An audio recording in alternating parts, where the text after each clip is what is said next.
vamos a ir empezando. Hoy es un tema que vamos a tratar, un tema específico del progenitor afín, que es una figura que, como todos ustedes saben, en vigencia del nuevo código, que ya tiene 5 años, ahora en agosto se cumple 5 años de vigencia del nuevo Código Civil y Comercial, entre las instituciones que ha incorporado o incluido en las relaciones de familia, está la referente a lo que se denomina o se llama como progenitor afín, respecto del hijo afín. En realidad esta institución, se puede decir, está ubicada en el título de la responsabilidad parental, en los artículos 672 a 676 del Código. Está legislado bajo el nombre de deberes y derechos de los progenitores e hijos afines, que es una nueva institución, como decíamos, no existente en el Código anterior y que ahora fue incorporada en la nueva en el nuevo Código de Fondo. Y de esta institución nos vamos a ocupar en esta oportunidad. En realidad, cuando hablamos de progenitor afín, para empezar, el primer artículo de alguna manera lo caracteriza o lo conceptualiza diciendo: el 672 se denomina progenitor afín al cónyuge o conviviente que vive con quien tiene a su cargo el cuidado personal del niño o adolescente. Es decir que gráficamente, digamos, la situación del progenitor afín es aquella en la cual el cónyuge o conviviente del progenitor que vive con su niño, niña o adolescente, es decir, con el menor de edad, tiene a su cargo, y en este caso el cónyuge del progenitor o el conviviente, en su caso, del progenitor, será progenitor afín respecto de el niño que es el hijo afín. Esta institución está basada sobre un vínculo de la socioafectividad. Como todos ustedes saben, en las relaciones de familia, en otros temas que nos hemos ocupado, vimos que el concepto de familia o de la familia ha ido avanzando hacia un concepto amplio, integrador, superador de un concepto, digamos, limitado, clásico, que estaba reducido solamente al parentesco y al matrimonio, en virtud de la cual ahora, en el concepto de familia constitucional y aún legal en el orden interno, comprende otras personas que no técnicamente tengan o puedan tener una relación de parentesco, sino un referente afectivo, y por lo tanto puedan integrar ese concepto de familia. De alguna manera, este concepto de familia creo que está en este sentido amplio, que está basado no solamente en los vínculos familiares estrictamente derivados del parentesco, el matrimonio, sino el referente afectivo de un niño, está expuesto un poco en el orden interno, en el decreto que reglamenta la ley 26.061 de protección integral de los derechos de niños, niñas y adolescentes, del 2005. Como ustedes saben, en el 2006, al año siguiente, el decreto 415 reglamentó esa ley vigente de la niñez, y ahí, cuando refiere al concepto de familia, en el artículo 7 en la reglamentación, habla de este concepto amplio constitucional y de los tratados internacionales, que comprende un concepto actual de familia, basado en estos vínculos, no necesariamente de parentesco y eventualmente de matrimonio. Y uno de estos referentes afectivos claramente está dado en esta institución incorporada al código, que es el progenitor afín. Por lo tanto, acá, y digo referente afectivo, porque inmediatamente hay que compararlo con otra institución que sí tiene un vínculo jurídico derivado, en este caso, de la filiación, porque tanto en el viejo código, como ustedes saben, y en el nuevo, existía la adopción de integración. En el viejo código estaba prevista solamente para el cónyuge, el hijo del cónyuge. Y ahora en el nuevo código, de acuerdo al 620, el artículo 620, cuando habla de las distintas clases de adopción, habla de adopción plena, adopción simple y adopción de integración. La adopción de integración en el régimen del código nuevo estaría dado por justamente adoptar al hijo del cónyuge o del conviviente. Es decir, en la comparación con el progenitor afín, acá es importante porque en la adopción de integración hay vínculo jurídico. Es decir, por la fuente de la adopción, ya sea plena o simple o lo que fuere, en este caso adopción de integración, se crea un vínculo jurídico del progenitor en términos de filiación de una de las fuentes de la filiación, que como ustedes saben puede ser por naturaleza, por técnica de reproducción humana asistida o por adopción. Y entre la adopción está esta especie de adopción de integración. Acá, si yo como cónyuge o conviviente de mi pareja o de mi cónyuge que tiene un hijo, lo adopto, entonces seré progenitor y creo un vínculo jurídico, en este caso de adopción. Y se regirá por las normas de adopción. En cambio acá, en el caso del progenitor afín, es una situación de hecho.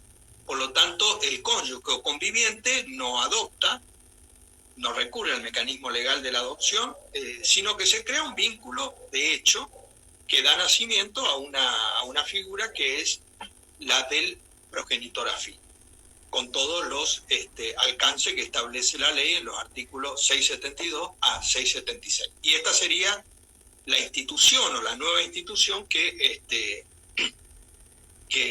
se denomina progenitor afín.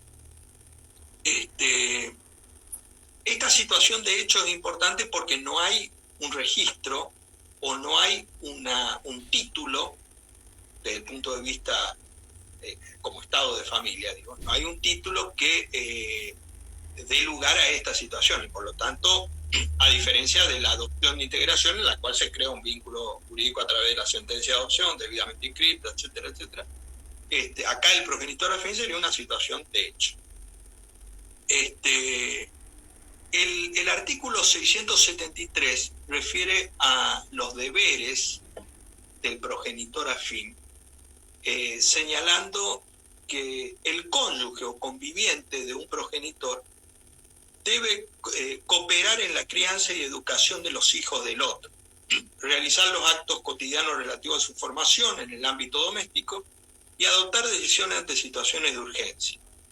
En realidad esto es importante aclarar también acá, en base a las funciones que tiene el progenitor afín respecto del hijo afín, porque el requisito de la figura del progenitor afín no está condicionado o supeditado a que el hijo de mi conviviente o de mi cónyuge tenga su progenitor biológico en ese caso, o adoptivo si corresponde. Es decir que la figura del progenitor afín viene a ser un agregado o sumar eventualmente al vínculo que pueda tener con su progenitor biológico. Es decir, que puede haber un progenitor biológico o no. No es obstáculo o no es impedimento para que estemos en presencia del progenitor afín.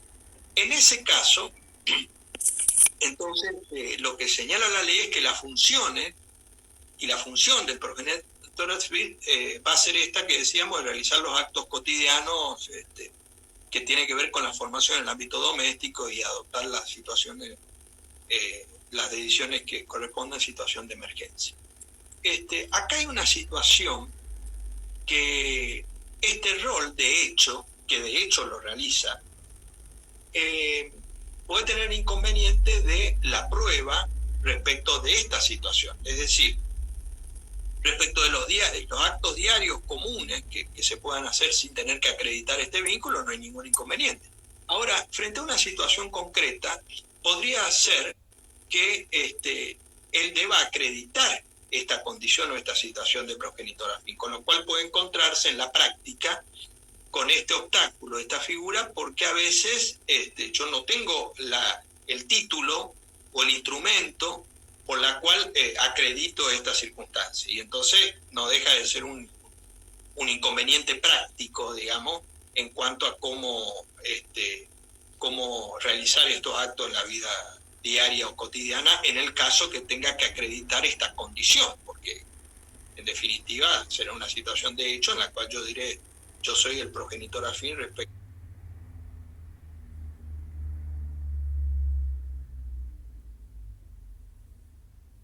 de este niño que vive conmigo, yo vivo con él, con mi cónyuge o con mi conviviente. Esta situación no tiene título, a diferencia de la adopción de integración, en la cual yo, al tener una adopción, digamos, tendría el título, ¿no?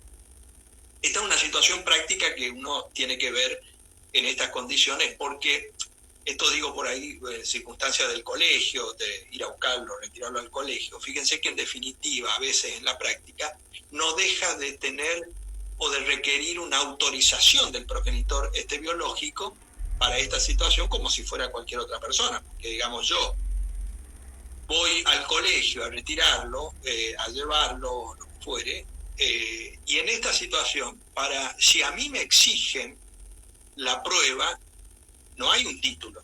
Entonces, en definitiva, muchas veces, aún el progenitor afín tiene que tener la autorización del progenitor biológico para estos actos comunes y diarios, como si fuera cualquier tercero, lo cual no deja de ser un inconveniente práctico en virtud de que no hay un registro en este sentido, y por lo tanto un título que pueda probar frente a terceros esta circunstancia o esta condición. Pero digamos, ese sería el rol, de hecho, en ese sentido que desempeña el progenitor afín. La ley inmediatamente contempla, y para tener en cuenta la diferencia justamente con la adopción de integración, la hipótesis de conflicto que puede haber entre este progenitor afín respecto a estos actos diarios, la decisión y los actos en relación al hijo, con el progenitor biológico. Dice, en caso de desacuerdo, siempre el mismo artículo, 673, en caso de desacuerdo entre el progenitor y su cónyuge o conviviente, que sería el que tiene el progenitor el título de tal o el vínculo de filiación propiamente dicho, prevalece el criterio del progenitor. Esto es importante aclarar, porque si bien el progenitor afín tiene una función y un rol de hecho respecto de los actos que señaló anteriormente, no está en la misma categoría que el progenitor, su cónyuge o conviviente o el progenitor biológico. Es decir que el progenitor, cónyuge o conviviente, y el otro, si lo hubiere, tienen un vínculo de filiación con todos los derechos y deberes al alcance, en este sentido, de todo el régimen que nos corresponde acá hablar, de lo que es la responsabilidad parental. El progenitor afín, si bien tiene una función de cooperar en estos aspectos, si hay conflicto, prevalece el del progenitor. Esto es una categoría práctica importante, porque si se tratara de los dos progenitores, ya sea convivientes o no convivientes, digo, progenitor, vamos a poner el padre y la madre, que están separados o conviven, si tienen conflicto, como todos sabemos, el ejercicio de la responsabilidad parental, además de la titularidad, obviamente, el ejercicio es conjunto, y en realidad, si los dos progenitores tienen conflicto respecto de los actos a resolver, se debe judicializar y lo resuelve el juez. ¿Qué quiero decir con esto? Que cuando estamos hablando de progenitores y hay conflicto, están en un pie de igualdad. Por lo tanto, los actos de uno y de otro no prevalece, o el hombre o la mujer o un progenitor u otro según la condición. Por lo tanto, los progenitores, ya sea por el vínculo de la filiación, por naturaleza, por técnica de reproducción humana asistida o por adopción, están en igualdad de condiciones. Acá el progenitor afín no está en igualdad de condiciones con él o los progenitores biológicos, y por eso es que frente al conflicto, el que va a resolver es el progenitor. Fíjense que acá la ley no delega, como en el caso de los progenitores, al interés superior del niño, y en cuyo caso el juez va a resolver, si fueren los dos progenitores, con vínculo legal. Acá, si es un progenitor, mi cónyuge o conviviente, en el ejemplo, y yo progenitor afín, va a prevalecer de pleno derecho esta voluntad del progenitor. Por eso es importante marcar esa diferencia de categoría o de situación entre el progenitor afín y él o los progenitores biológicos del niño. Dice finalmente el artículo, esta colaboración del progenitor afín no afecta los derechos de los titulares de la responsabilidad parental. Claramente porque no afecta ni modifica la titularidad. Y por eso decíamos de que la existencia de la figura del progenitor afín no está condicionada a que el hijo de mi cónyuge o mi conviviente tenga o no tenga progenitor biológico. Por lo tanto, se mantiene inalterado ese requisito o esa condición. Es decir, que acá nos encontraríamos con una situación de diferencia clara, práctica, en el sentido de las funciones y los roles, siempre en el caso de conflicto. El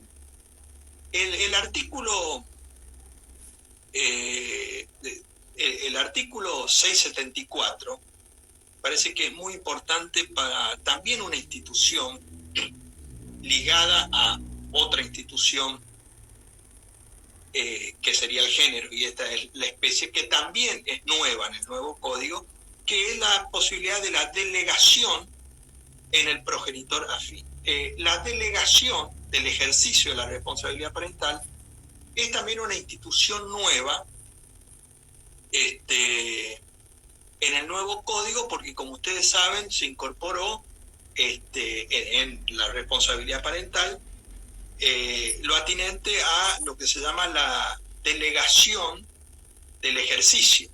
En el artículo 643, voy a leer, la delegación del ejercicio en general de la responsabilidad parental. Dice en el artículo 643, en el interés del hijo y por razones suficientemente justificadas, los progenitores pueden convenir que el ejercicio de la responsabilidad parental sea otorgado a un pariente, sin perjuicio de lo establecido en el artículo 674.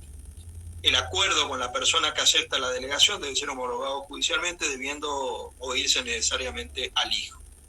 Tiene un plazo máximo de 1 año, pudiendo renovarse judicialmente por razones debidamente fundadas por un periodo más con participación de las partes involucradas. Los progenitores conservan la titularidad de la responsabilidad parental y mantienen el derecho a supervisar la crianza y educación de los hijos en función de sus posibilidades. La delegación del ejercicio de la responsabilidad parental como régimen nuevo en el nuevo código consiste en la posibilidad que él o los progenitores puedan, como el nombre lo dice, delegar el ejercicio, nunca la titularidad, el ejercicio en un pariente y por un plazo de 1 año renovable un periodo más.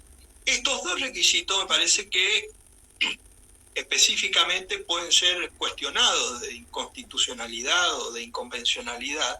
En primer lugar, porque cuando habla de parientes, debió decir cualquier tercero, incluso referente afectivo, en la línea que estamos hablando justamente, porque no necesariamente, en base a ese interés superior del niño,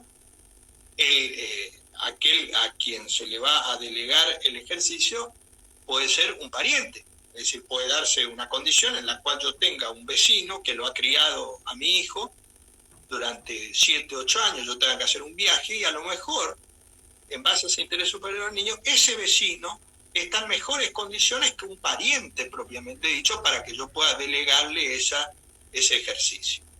Pero bueno, la ley dice pariente, estamos hablando de la delegación en general, del 643, pudiéndose plantear esta circunstancia en caso concreto, porque si el interés superior del niño así lo aconseja, me parece que puede ser un referente efectivo. Destaco esta diferencia porque justamente cuando pasamos al 674, el caso del progenitor afín es la única excepción, o es la excepción a que no sea un pariente. Es decir, es el único caso en que se podría delegar el ejercicio de la responsabilidad parental es a un no pariente, es al progenitor afín. Entonces, con más razón, si puede ser un progenitor afín, que ahora vamos a ver, ¿por qué no puede ser otro que tenga como referente afectivo esta misma condición o situación en base a ese interés superior al niño? Pero en general tiene que ser pariente, y la única excepción es el progenitor afín, que no es pariente, obviamente. Pero en principio tiene que ser pariente. Y la otra condición o requisito del 643 es el plazo. Acá también un plazo de 1 año, renovable por un plazo más por ese periodo, también me parece que puede ser atacado de inconstitucional e inconvencional, porque teniendo en cuenta el interés superior del niño, que es lo que empieza el 643 a decir, teniendo en cuenta ese interés superior del niño, puede darse que esa delegación, en el caso concreto y siendo judicial, pueda ser mayor, por un plazo mayor. En cuyo caso no habría ni, me parece, no debería haber ningún inconveniente por la cual el juez establezca un plazo mayor. Por lo tanto, esto del plazo de 1 año también me parece que en el ejercicio profesional o en la práctica uno puede cuestionarlo, porque si en el caso concreto esa delegación puede ser por un plazo mayor, por ejemplo, yo tengo que hacer un tratamiento en el exterior y me tengo que ir 3 años. Podría darse en esa circunstancia de que ese plazo, probada esa circunstancia, sea aconsejable para ese interés superior del niño y esa delegación pueda ser de 3 años. Sin embargo, tiene que ser por 1 año, renovable, decía, por un plazo más.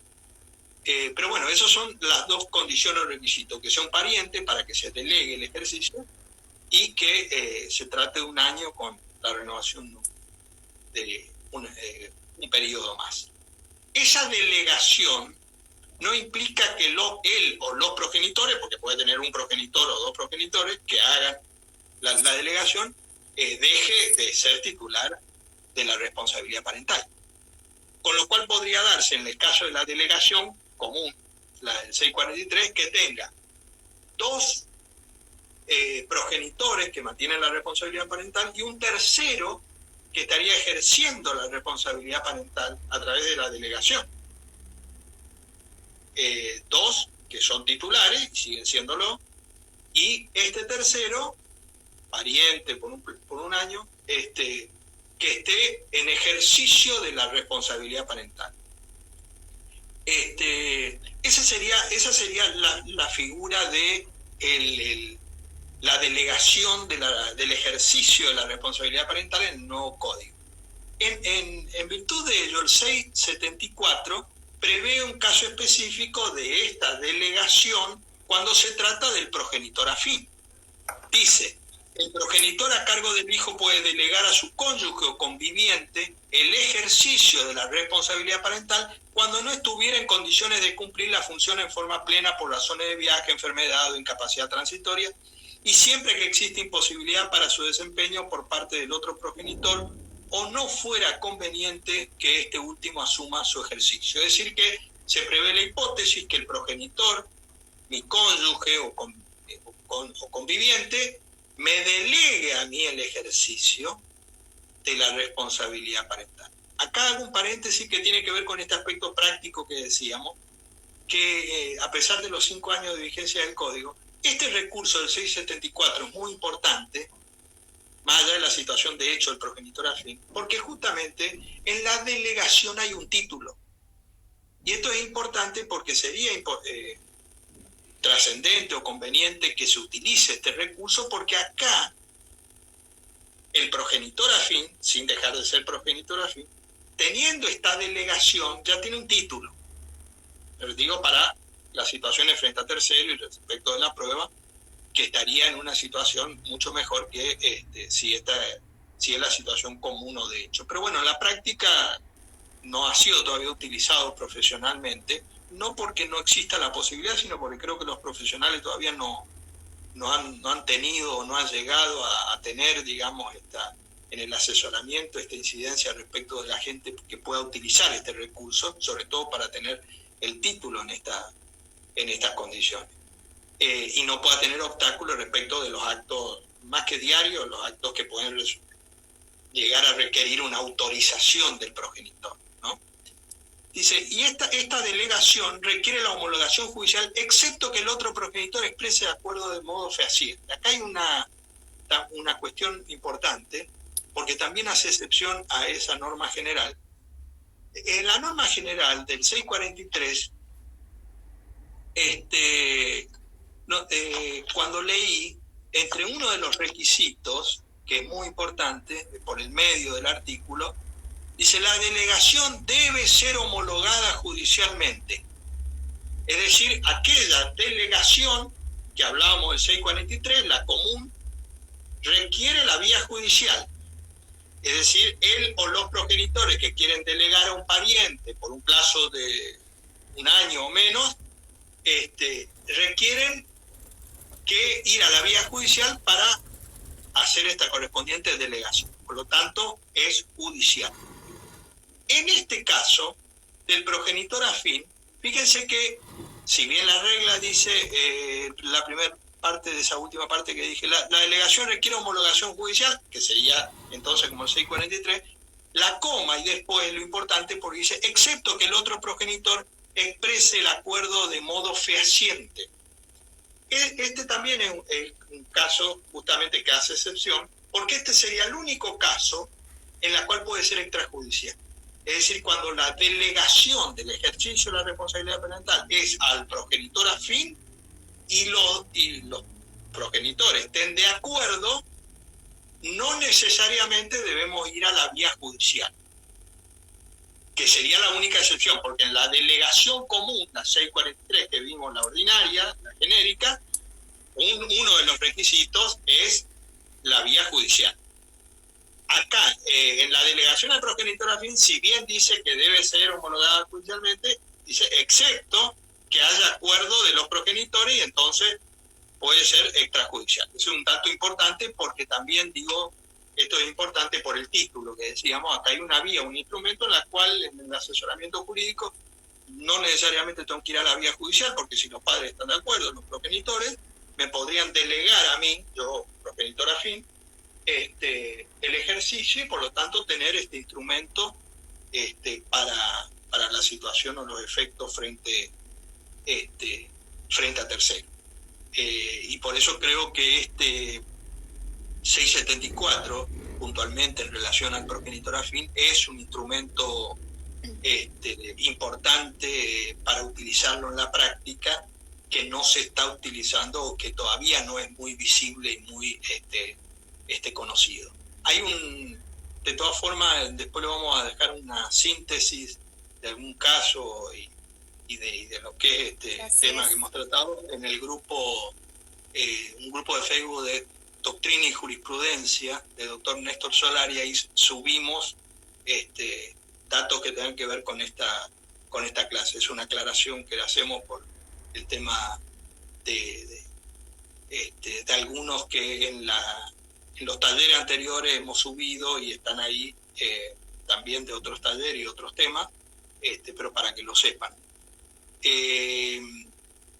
Y finalmente, antes de pasar a lo que podría ser lo más importante como efecto, lo más visible hasta acá, que es alimento, el 675 habla del ejercicio conjunto con el progenitor afín. Dice, en caso de muerte, ausencia o incapacidad del progenitor, el otro progenitor puede asumir dicho ejercicio conjuntamente con su cónyuge o conviviente. Este acuerdo entre el progenitor en ejercicio de la responsabilidad parental y su cónyuge o conviviente debe ser homologado judicialmente. En caso de conflicto, prima la opinión del progenitor. Acá también mantiene la regla y los criterios que decíamos antes. Frente a esta circunstancia, el criterio siempre va a ser del progenitor por encima del progenitor afín. Obviamente este ejercicio se extingue con la ruptura del matrimonio, de la unión convivencial. También se extingue ante la recuperación de la capacidad plena del progenitor que no estaba en ejercicio de la responsabilidad parental. Pero ahora, si les parece, pasamos a analizar con Cecilia lo que sería la parte de alimento, que ya puede ser la más. Solamente hacer una mínima aclaración de este artículo 675, ya que el doctor lo viene mencionando, es que justamente no se contempla en la normativa la posibilidad de solicitar el ejercicio conjunto de la responsabilidad parental de un progenitor afín. Sin embargo, hay alguna jurisprudencia en que fue solicitado y que después se la voy a mencionar y la analizamos porque Me pareció interesante, más que nada por el vínculo de socioafectividad que puede tener este progenitor afín con el hijo afín o hijo-hija, y de repente por el cese de la convivencia o el matrimonio, en el caso de que sea cónyuge, puede ocasionar también ellos pudieron haber tenido un vínculo independiente. Así que si bien la norma no lo prevé y sería un caso muy excepcional, hay alguna jurisprudencia que se expidió al respecto en situaciones muy particulares igualmente.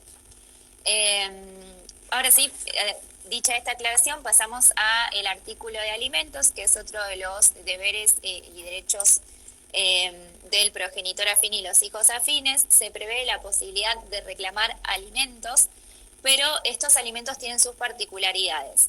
El deber alimentario del progenitor afín es mientras dure la convivencia o el matrimonio con el cónyuge o conviviente que es el progenitor de este niño o niña o adolescente. Y muy excepcionalmente, porque la excepcionalidad está prevista, puede reclamarse alimentos con posterioridad, es decir, una vez cesada la convivencia o el matrimonio. Justamente en un precedente en vigencia del régimen anterior del Código, se condenó a pasar alimentos a la cónyuge del adoptante. Esta persona no era progenitor adoptante, era el cónyuge de la adoptante. Cesó este vínculo y hicieron lugar a una cuota alimentaria. Ya aclaramos, es una cuota que por sí es excepcional y es asistencial y subsidiaria. Esas son las características de lo que es la cuota alimentaria del progenitor afín, una vez cesada la convivencia o el matrimonio con su cónyuge o conviviente. Hubo un fallo en donde se ordenó, estuvimos buscando varias jurisprudencias porque justamente la idea es armar hacer una investigación de cómo fue aplicada esta figura del progenitor afín en el último tiempo. Hay un fallo que ordenó al progenitor afín a pagar una cuota alimentaria a favor del hijo de su ex cónyuge. La decisión se basó en que había desconocimiento del paradero del padre biológico del hijo, y además se demostró la carencia de recursos económicos de la madre de este niño. Entonces, como primer cuestión práctica a tener en cuenta es, como es una cuota alimentaria excepcional y subsidiaria, se tienen que dar ciertas circunstancias para hacer lugar a este pedido. En este caso es un fallo de la Cámara de General Pico La Pampa, que después se lo vamos, igualmente todos los fallos que vayamos mencionando o todas las situaciones que fuimos mencionando, va a estar detallado en el PDF que se sube en la página de Facebook que mencionó el doctor. Pero en este caso se basó en hacer lugar al pedido de esta cuota alimentaria a cargo del progenitor afín por estas circunstancias. Se probó que había inexistencia del paradero del padre biológico y que la madre carecía de recursos económicos, y entonces esta situación generaba un grave daño al niño, el cambio de vida. Entonces eso se hizo, por eso justamente se hizo lugar, y es transitoria por la característica que tiene esta cuota alimentaria. Como venía explicando el doctor, la figura del progenitor afín, los derechos, las obligaciones que deriven de la responsabilidad parental no tienen la misma magnitud que los principales obligados, que son los progenitores. Por eso tener en cuenta la subsidiariedad y la transitoriedad y una cuota alimentaria asistencial. En este caso que les venía mencionando de General Pico La Pampa, estos fueron los parámetros que lograron acreditarse y que hicieron que se hiciera lugar a justamente a la cuota alimentaria a cargo del progenitor afín. Y lo que sí aclaró la Cámara de General Pico es que lo que omitió, porque confirmó la sentencia de primera instancia con ciertas particularidades, porque en la primera instancia se omitió poner un plazo para esta cuota alimentaria, y lo que aclaró la Cámara es que justamente como es una cuota asistencial y subsidiaria, tiene que estar fijado un plazo porque debe ser transitoria esta cuota alimentaria. Es lo único que aclaró la Cámara con respecto a la primera instancia. Ahora, la fijación y hacer lugar y correspondía por esta situación particular de la figura del progenitor afín y la naturaleza que tienen los alimentos a cargo del progenitor afín. En otro caso que me resultó interesante también mencionarlo, porque avanzar un poco más en el análisis de la figura del progenitor afín, que no siempre es utilizada, como mencionaba el doctor, es poco utilizada en el plano de la responsabilidad parental, y en otras cuestiones que puede ser citada. Hay un fallo del Juzgado Contencioso Administrativo número 6 de la Ciudad Autónoma que me resultó interesante porque se condenó a una obra social, la OXVA, a afiliar a una hija afín. ¿Por qué? El titular de la obra social formaba parte de esta familia ensamblada y tenía una hija afín. Y le negaron la afiliación de esta hija afín porque no encuadraba no encuadraba en el artículo 6 del reglamento de la obra social, que era quienes podían ser beneficiarios de la obra social.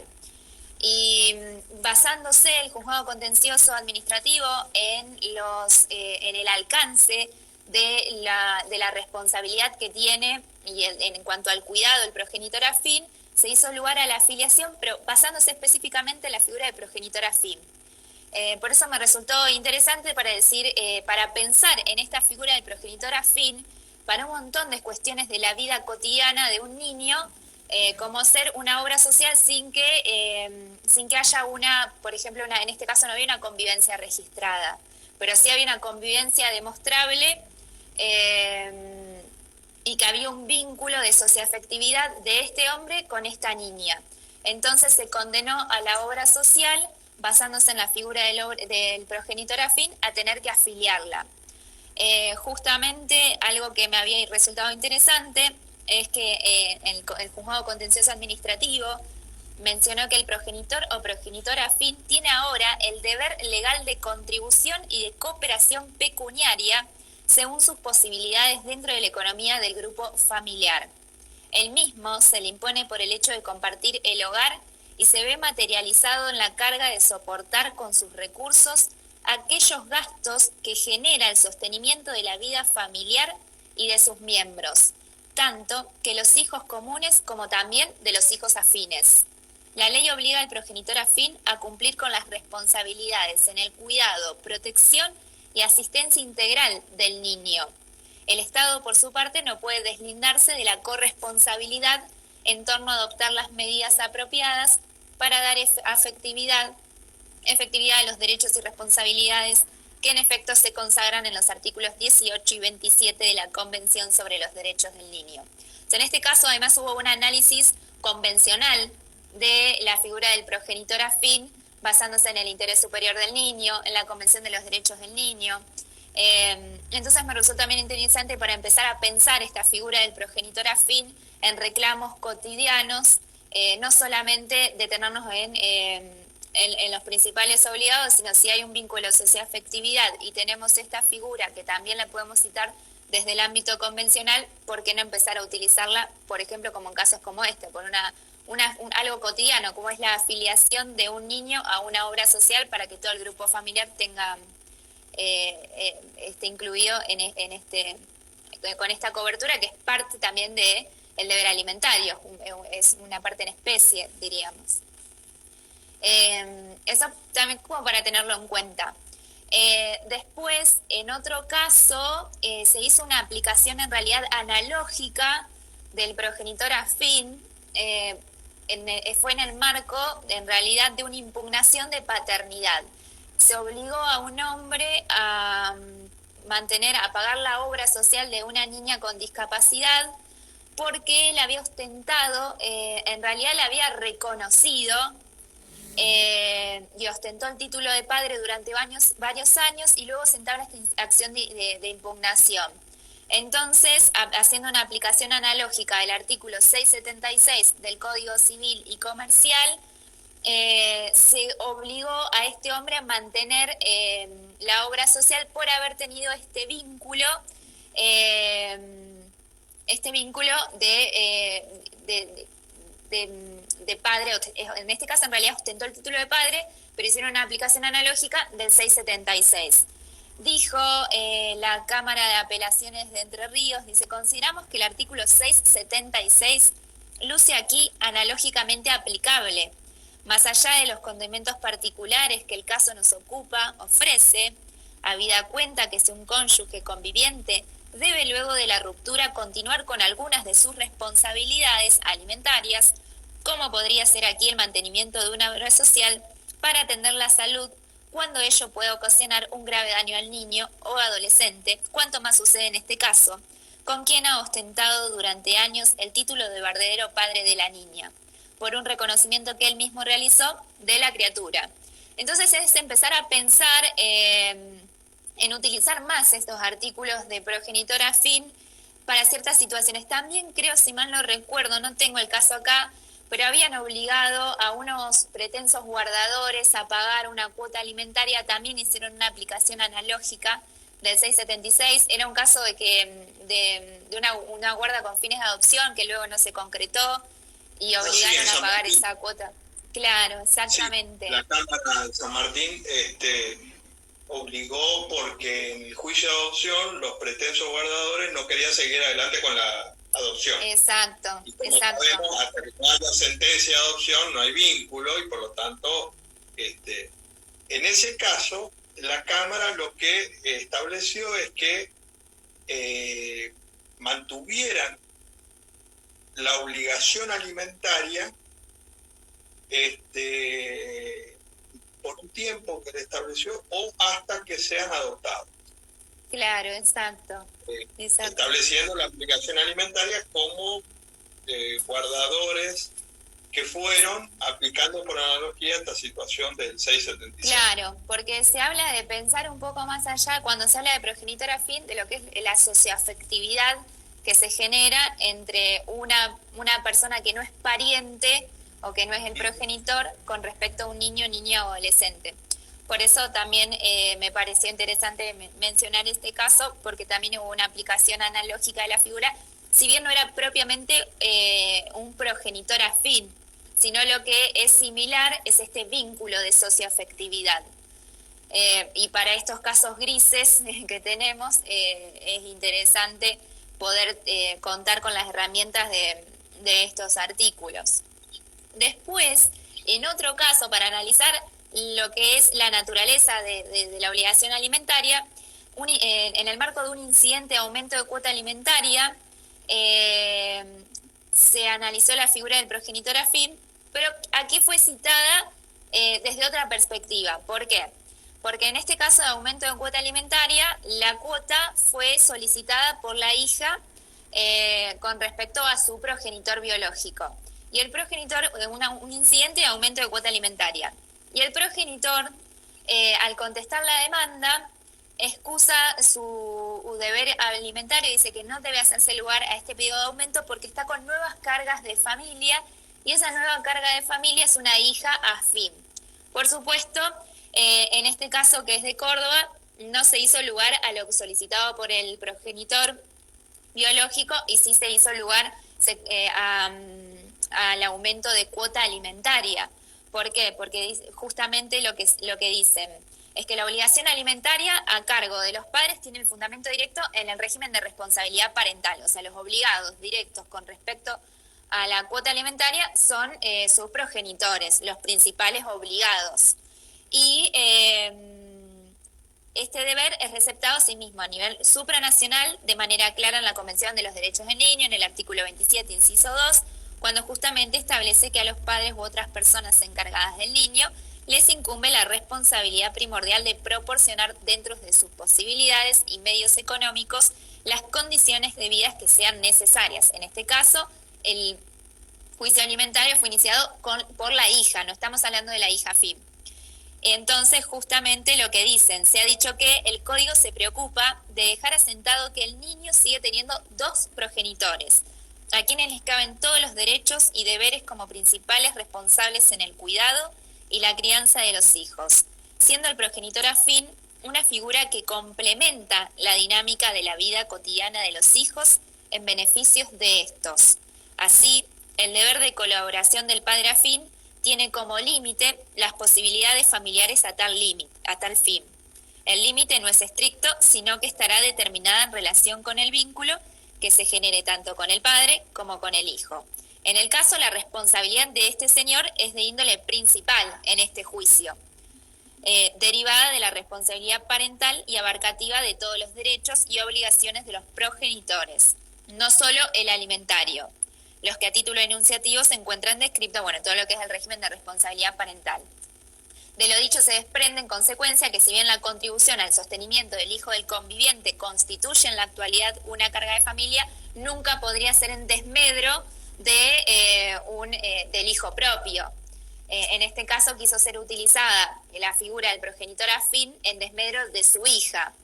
Por supuesto que no se hizo lugar y no he visto jurisprudencia en que hagan lugar a la carga al tener un hijo afín, hagan lugar a una disminución de cuota o que no se haga lugar a un aumento de cuota.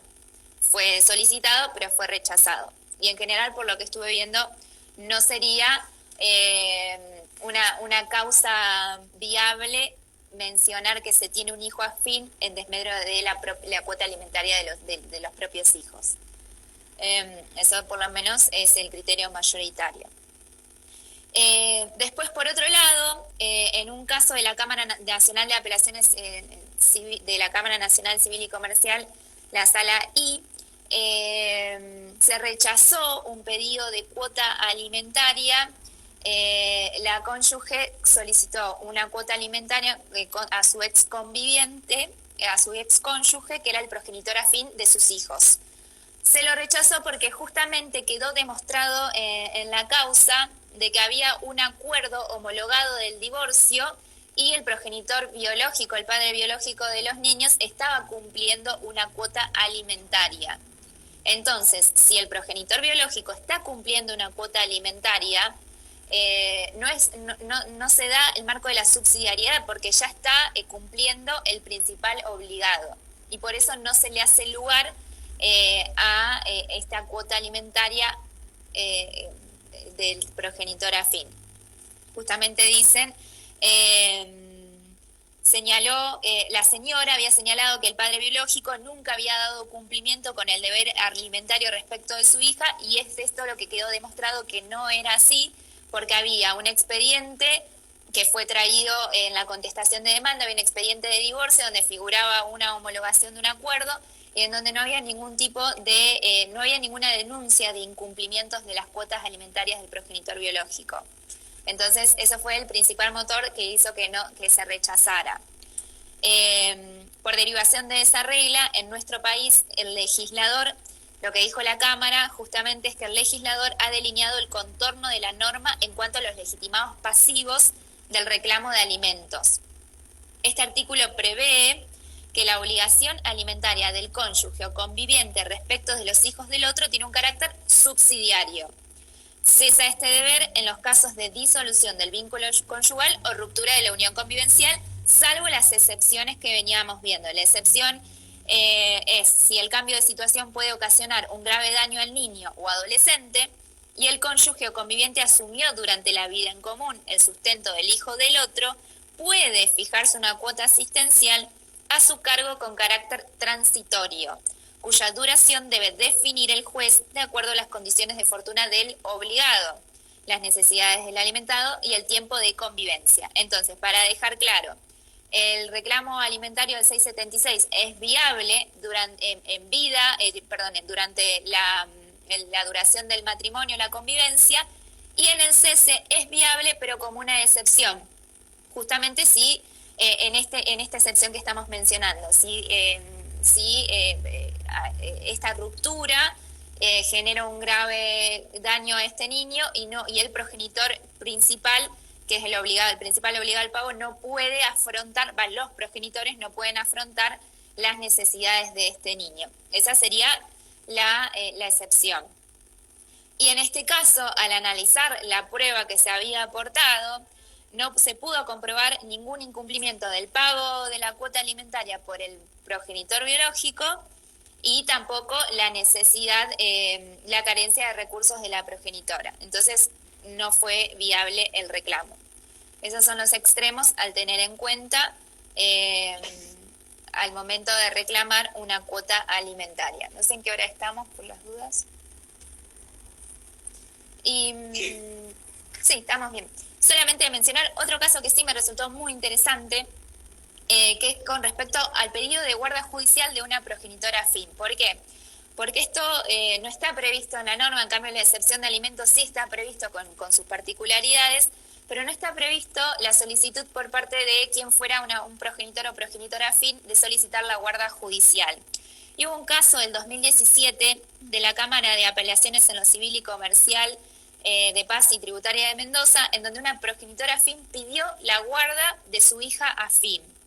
Y en este caso se confirmó la sentencia y que se basó en los artículos 674 y 643 que veníamos analizando, relativos a la delegación del ejercicio de la responsabilidad parental, y se otorgó la guarda judicial de una niña a su progenitora afín, disponiéndose que ella detentará el cuidado personal del adolescente y estará facultado para tomar las decisiones relativas a las actividades de la vida cotidiana, ya que desde que la menor tenía 4 años asumió el rol de madre y se ha desempeñado como tal hasta la actualidad.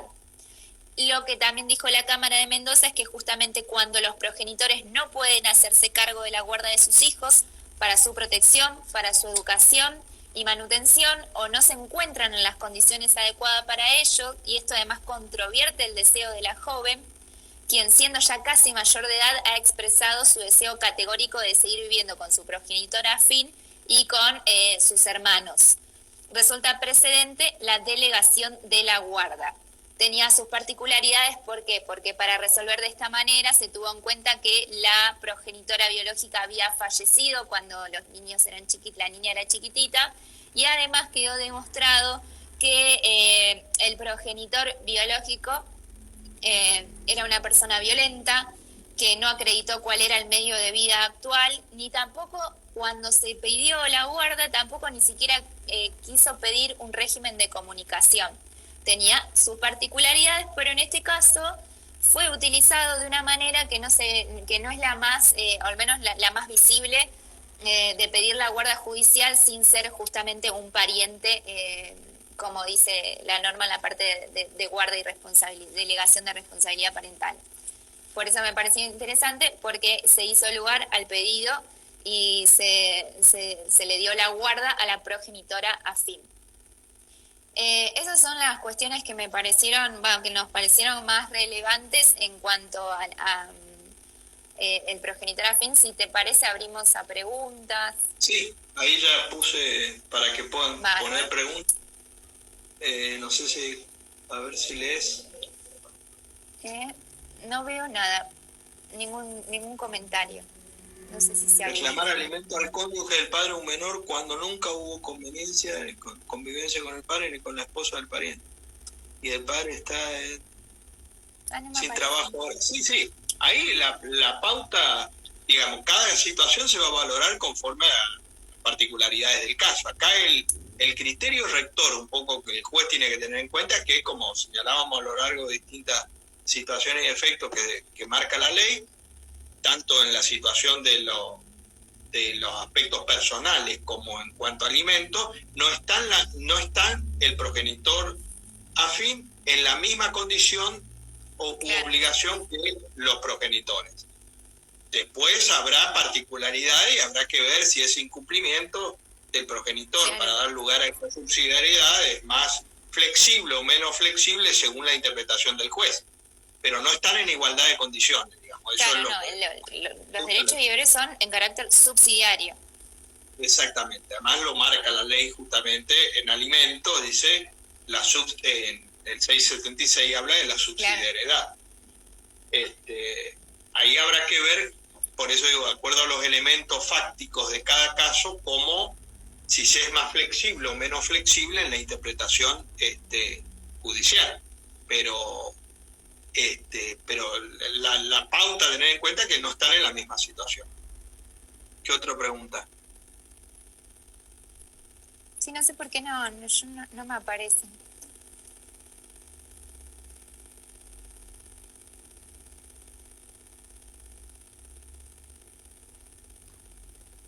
¿No? No, ahí se quedó. Puede ser que... Sí, no me aparecen las preguntas a mí, los comentarios. Sí, ahí es como que se quedó. Capaz que por la hora. Por ahora, sí. Bueno, de todas formas ya va a terminar, así que vamos cerrando de acuerdo a... La idea era tratar algunas cuestiones principales de esta temática del progenitor afín, quedando abierta obviamente a situaciones que se irán desarrollando a lo largo del tiempo y quizás con los planteos, como señalaba también Cecilia, de encontrar vías analógicas de aplicación de esta institución y para darle, digamos, funcionalidad a esto del referente afectivo, porque Claro.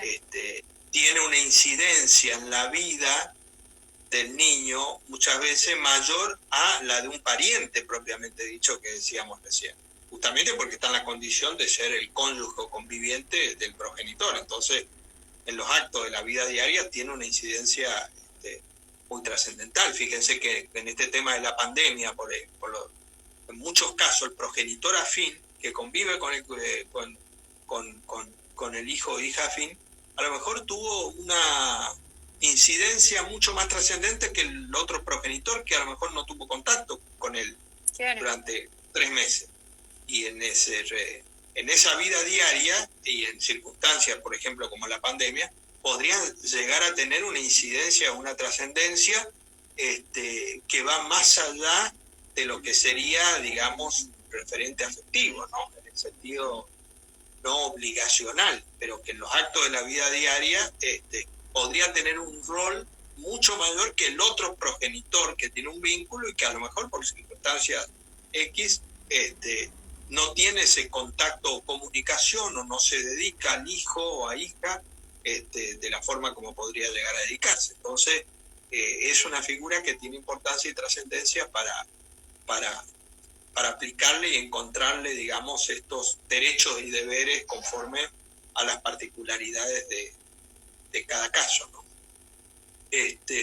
Así que, bueno, agradeciendo a todos y en cualquier oportunidad seguramente estaremos con otro tema para tratar de analizar desde este formato, digamos, virtual ahora, distintas temáticas que hacen a esta cuestión. Bueno, gracias Cecilia por todo. No, por favor. Gracias a vos, Néstor, y a todos los participantes. Nos estamos viendo. Chao. Gracias.